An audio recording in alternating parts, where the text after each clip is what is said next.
I'm Claire Smith and welcome to my channel. So today I'm going to be looking at autumn fragrances. So I do this video every year and I've got a few from previous years which I'll leave linked down below in case you do want to watch them, because those suggestions still stand. I still love those fragrances. But in this video I'm going to talk about 10 new fragrances for autumn. And actually I think that autumn for me has associated notes with it. So I think woods are very autumnal. I think vanilla's very autumnal. I think certain fruits are very autumnal. And I also really like leather and suedes in autumn as well. So if this kind of content interests you, then please do consider subscribing if you haven't done already. And also please like this video if you do like this kind of content. I'm Claire Smith. I make videos all about perfume, perfume science, perfume history, and I also just do some straight perfume reviews as well. So in this video, I've got 10 fragrances that are absolutely perfect for fall or autumn. So let's start. So the first fragrance is one that I got from France's Happiness Sparkles here on YouTube. And I got this a while ago and I don't quite know why I haven't mentioned this fragrance because I have been really enjoying it. And it's a fragrance that is really, really suitable for autumn. And yeah, I just should have mentioned it before. So this is Van Cleef & Arpels Bois Doré. So Bois Doré translates as golden wood, and that's really what you get from this. It's a very vanilla-y, very much more of a vanilla-y, tonkery fragrance than a woody fragrance. It's a very golden feeling fragrance as well. So it feels like almost like the last summer sun and going into autumn. That end of the day when the sun's setting, that's that warmth that you get from the sun. That's really the golden feel that you get in this fragrance. It definitely has a slight sun cream vibe, this one. I think this has that sort of nutty woodiness that is really addictive to me. It's in fragrances like Orchid, Soleil, it's in fragrances like Guerlain's Terracotta. It's just got something about it that just makes me want to wear it. And this one just is something that I think would really layer very well as well, because even though it's a standout fragrance on its own, it is simplistic enough that it would layer under other fragrances. On the whole, this is just a woody vanilla. But ultimately, it would just enhance anything else you put with it. So that's Bois Doré by Van Cleef & Arpels. So the next fragrance is actually one from Milano Fragranze. And this fragrance, I would never have thought to try from looking at the notes. But I won a decant of this fragrance in a giveaway. And I actually won 3 different fragrances. And this was definitely my favourite out of the 3. Because it's just something I haven't smelled elsewhere. So this is Basilica. So Basilica starts off quite herbal. I think the listed notes are thyme and rosemary, but to me it smells more like sage almost. It's definitely got a silvery green feel to it. And there's also something a little bit metallic about it as well. It's got milk and incense as well, and you definitely get like a smoky kind of incense, a smoky background incense that's kind of slightly metallic with those greener notes as well. The milkiness just sort of brings it all together and tones everything down, stops it from being, too green or too incensey, and just brings it all together. But really, as this dries down further, you also get some leatheriness in this fragrance. It's just something I've never smelt before. If you want to smell pretty, this is probably not the fragrance for you. If you want to smell interesting this autumn, this is definitely one to check out. It's probably not an easy one. It actually makes me think of being in, one of those herbal baths, like a Radox bath. And then you're getting out and putting on some, milky moisturiser, and then getting into a freshly made bed that's been ironed, really poker straight sheets. That's the feeling I get from this fragrance. I just think it's such an interesting one, and it's definitely not an everyday one, but it is something that is just so different. So that's Basilica by Milano Fragranze.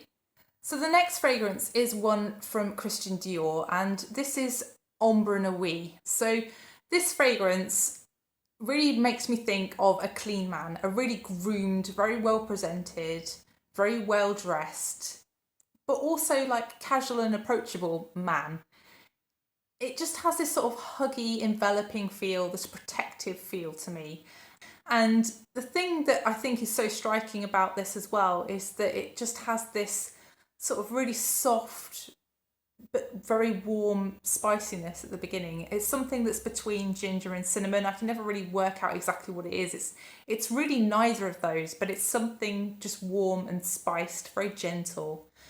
And as this dries down, you get the rose, but it's textured. The rose has like a velvety texture. It's a dark rose in this fragrance, but there's also the warmth. And then there's that beautiful muskiness as well. It's something that can smell to me a little bit like a lotion or something on somebody's skin at times as well. It's definitely something that I would love to smell on anyone of any gender, this one, and I think it's just one of the nicest ones from the Dior Privé line. So that's Ambre Nuit by Christian Dior. So the next fragrance is again one I won in a competition. This seems to be a running trend in this video, but honestly, this one has really impressed me. And another fragrance that I tried for this company as well has really impressed me as well. So this one is Lunar Dust by Mabelle Olfactive Studio. And this fragrance, I would say, is more of a skin scent. This is something that you would wear when you're at home, when you're relaxing on a weekend, that kind of thing, in the evening perhaps. It's very long lasting, but it's definitely more of the quieter ones. I think if you like very neutral smelling fragrances, if you like things like Glossier You, this is probably a good one to check out. This one is supposed to evoke what you would think of with dust from the moon. That's why it's called Lunar Dust. And this fragrance really does that. This to me feels silver or pearlescent. It definitely has this sort of interesting lightness and airiness to it, but also a very dusty feel to it as well. It's actually iris in this fragrance, which is giving it that powderiness, but the iris here isn't heavy, isn't old-fashioned. It's very light and very sparkly. And as this dries down, it becomes warmer, it becomes woody. It's got cedar in this fragrance, I think, that's making it a little bit warm and woody. And there's also just this sort of like bubbliness almost in the dry down. There's something, maybe even like some aldehyde in this fragrance, that's giving it a slight bubbly feel to me. I just really have been very impressed by this one. I've also been impressed by Astarte, which is a fragrance that isn't out from this house yet. I don't quite know when it's going to be released, but that one is lovely and very long lasting and much stronger than this one. So if you're looking for like a tropical fruity floral, that might be the one to check out for you. But this one, also beautiful, and yeah, perfect for relaxing at home in the autumn. So that's Lunar Dust by Mabelle Olfactive Studio. So this next fragrance is just super cheap. I regularly see this one priced under £15, and it's one that's quite old now. I think it came out in 1989. And this fragrance is called Joop Le Bain. So Le Bain, the bath, and it really does have that sort of comforting, fluffy feel to it, almost, of a bath time. It makes me think of being out of a bath, actually, and in a toweling bathrobe by a warm fire or something like that. So this is a cherry almond kind of fluffy vanilla fragrance. It does have a touch of tobacco to it. It has definitely some aldehydes in here as well. It definitely does have a feel of not being from now. I think if you're expecting, a traditional vanilla fragrance from modern times, this is not the fragrance for you. But if you just want something that's almost spa-like, this is a good fragrance. And it's really quite interesting with those aldehydes in this fragrance as well. And really, if you look at the notes, you wouldn't think cherry, you wouldn't think almond really. But I think this fragrance really does give you that cherry vibe to it, even though it's not listed. I think this one is something that's great for bed as well, because it does have that fluffy feel and it's really strong. You really don't need very much of this one. It's something that does really last quite a long time too. So that's Joop Le Bain. So the next fragrance is one from Miller Harris, and I really like suede fragrances, and this is a really nice suede fragrance. So this is called Etui Noir. So Etui Noir means needle case or dark needle case. And needle cases were traditionally made of suede, and that's really what this fragrance is in its entirety, really. But there are sort of other things around suede. So initially it's quite a powdery suede, it's quite an irisy suede, it's sort of makeup-y, almost like makeup in the inside of a suede handbag. And then as this dries down, you get some woodiness, you get some incense. It's definitely got a bit of a stark kind of smokiness to it. And there's also some citrus. But really, overall, it turns a little bit more leathery as it dries down. It gets a bit darker.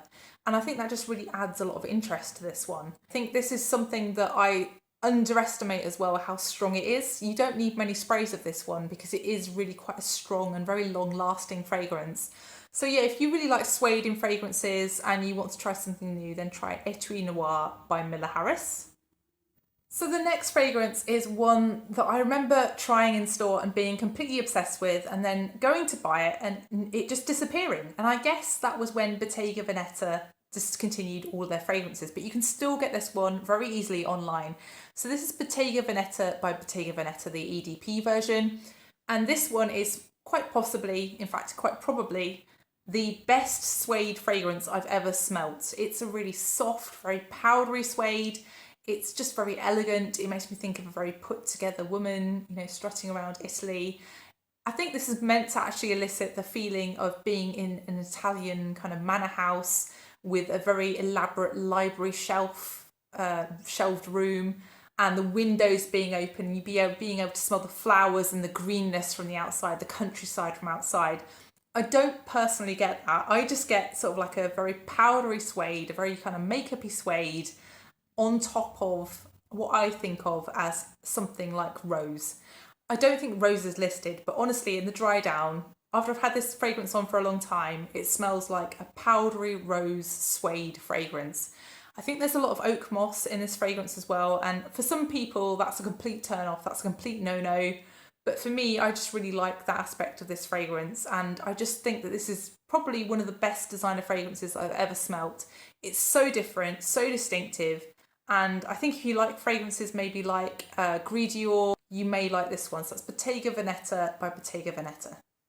So the next fragrance is one from Jo Malone, and I'm putting this one in because it makes me think of dry hedgerows in autumn. Dry hedgerows, crunchy leaves, that kind of thing in the dry down.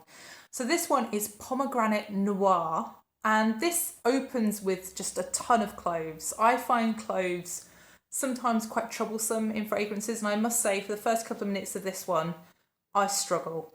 This is quite a dry, very clovey fragrance, but actually as this dries down a little bit, you do get more fruitiness. You get the pomegranate. It is still a very dry feeling with that pomegranate. There's also some watermelon, rhubarb in this fragrance, but I'd say they're quite peripheral. They're something that you just kind of smell in mixed with the pomegranate. It's definitely more of a pomegranate fragrance rather than anything else.